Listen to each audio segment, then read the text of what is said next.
6년 만에 중국 단체 관광객이 돌아옵니다. 지난 10일부터 중국 정부가 한국을 포함해서 78개 나라에 대한 단체 여행을 허용한 겁니다. 다음 달엔 중국 황금 연휴까지 있어서 국내 관광, 유통업계들이 특수를 기대하고 있는데요. 지난 2016년 중국인 관광객 수는 연간 800만 명을 넘을 정도였습니다. 하지만 사드 배치에 대한 보복 조치로 단체 여행이 전면 금지되고 코로나 영향까지 겹쳐 지난해 23만 명까지 급감했습니다.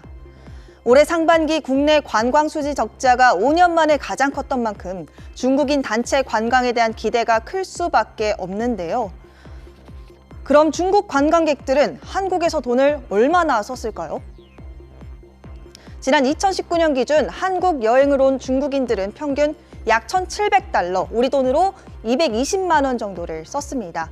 외국인 평균이 165만 원, 일본인이 90만 원 정도인 것과 비교하면 훨씬 많은 수준입니다. 이 중국 관광객은 우리나라 GDP 성장률과도 맞닿아 있습니다.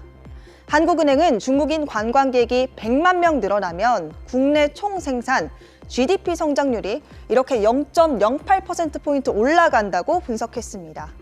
한은이 전망한 올해 우리 성장률이 1.4%인 걸 감안하면 무시할 수는 없는 수치입니다. 하지만 과연 예전처럼 중국 관광객이 물밀듯이 쏟아져 들어올까에 대해선 의문도 많습니다. 중국의 심상치 않은 경제 상황 때문입니다.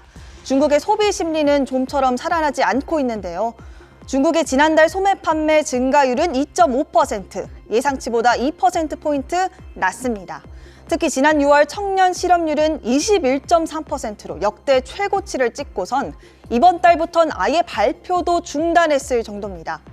실제로 우리보다 조금 앞서 단체 관광이 재개된 동남아시아 국가들은 중국인 관광객 수가 지난 2019년에 30% 정도에 그쳤습니다.